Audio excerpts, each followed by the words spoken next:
Hello नमस्कार, welcome to Indic affairs.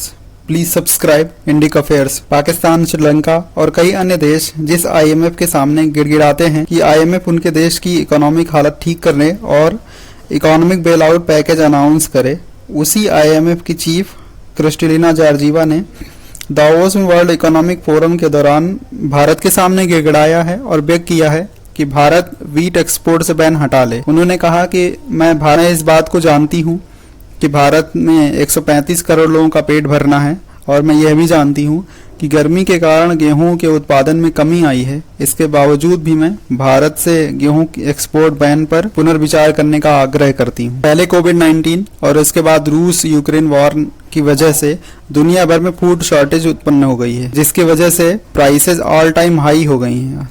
पुराने जितने भी रिकॉर्ड थे महंगाई के, फूड की महंगाई के, वो सारे रिकॉर्ड टूट रहे हैं। क्योंकि रूस एक बड़ा उत्पादक देश था, उसकी जनसंख्या कम है, इस वजह से वो एक्सपोर्ट करते थे। इसके अलावा यूक्रेन खुद भी एक बड़ा एक्सपोर्टर था वीट का। भारत ने बैन क्यों लगाया है? इसका कारण यह है कि चीन के बाद गेहूं के सबसे बड़े उत्पादक देश भारत ने 13 मई को तत्काल प्रभाव से गेहूं के एक्सपोर्ट पर बैन लगा दिया था। भारत के बैन लगाने के पीछे कई कारण हैं। पहली तो गर्मी और लू की वजह से फसल के उत्पादन में गिरावट हुई है। इसके अलावा सरकार ये इंश्योर करना चाहती थी कि अपने देश की फूड सिक्योरिटी में कोई प्रॉब्लम ना आए, कि ऐसा ना हो कि भारत सरकार बहुत ज्यादा एक्सपोर्ट कर दे और फिर बाद में यहाँ पे शॉर्टेज होने लगे, जैसा कि 2004 में हुआ था, 4-5 में 2004-5 में ये हुआ था कि सरकार उस समय मनमोहन सिंह जी की थी, उन्होंने गेहूं का एक्सपोर्ट बहुत ज्यादा कर दिया था, जिसकी वजह से एक टाइम पर ऐसा आ गया था कि भारत में ही कमी हो गई थी गेहूं की। तो सरकार ये इस बार ये इंश्योर करना चाहती है कि पुरानी गलतियां फिर से ना दोहराई जाएं। दूसरा कारण यह है कि सरकार गवर्नमेंट टू गवर्नमेंट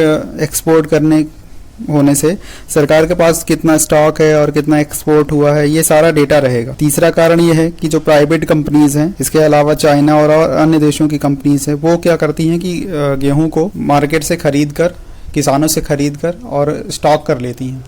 फिर बाद में वो जो प्राइसेस हाई हो जाते हैं, ऑल टाइम हाई हो जाते हैं, तब वो बेचती हैं महंगे दामों पर। तो इस जमाखोरी से बचाने के लिए भी सरकार ने ये कदम उठाया था। भारत ने ये भी कहा है कि जिन देशों को ज्यादा जरूरत होगी और वहां की गवर्नमेंट भारत सरकार से रिक्वेस्ट करेगी तो भारत उसको एक्सपोर्ट जरूर करेगा। इसके अलावा भारत अपने पड़ोसी देशों की भी मदद करेगा लगातार।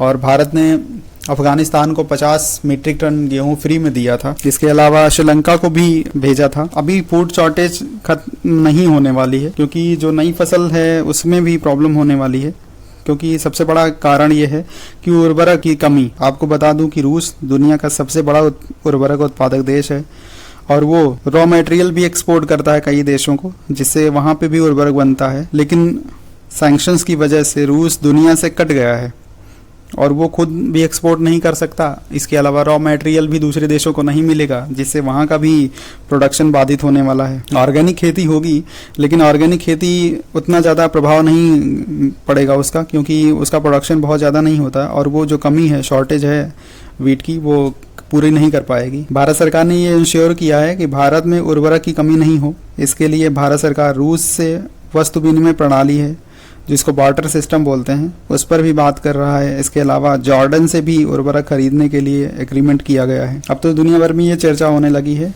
कि फूड सब्सिडी भी दिया जाए। आईएमएफ की चीफ ने भी इसके लिए कहा था कि फूड सब्सिडी दिया जाना चाहिए, लेकिन सबसे बड़ी समस्या आईएमएफ के लिए ही होने वाली है, क्योंकि भारत की और हम इकोनॉमी बहुत अच्छी है, तो हम ये अफोर्ड कर सकते हैं कि हम फूड सब्सिडी दे सकें और अपने लोगों को फूड की सिक्योरिटी सुनिश्चित कर सकें, अपने लोगों को फ्री में खाना खिला सकें। लेकिन और देशों के पास में ये सुविधा नहीं है, क्योंकि बहुत लोगों की इकोनॉमी अच्छी नहीं है, जैसे कि श्रीलंका हो गया, पाकिस्तान हो गया।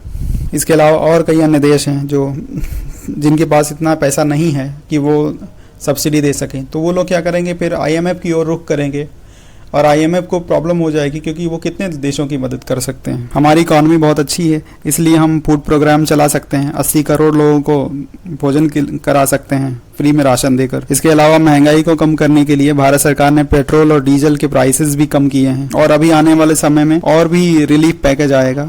इसके संकेत दिए हैं सरकार ने। पीयूष गोयल जी ने कहा है कि फूड महंगाई को मैनेज किया जाएगा और सरकार इसमें और भी मदद करेगी अभी। और अब तो ये सुनने में आया है कि चीनी पर भी सरकार बैन लगाने वाली है। उम्मीद है आपको कुछ सीखने को मिला होगा। धन्यवाद। जय हिंद।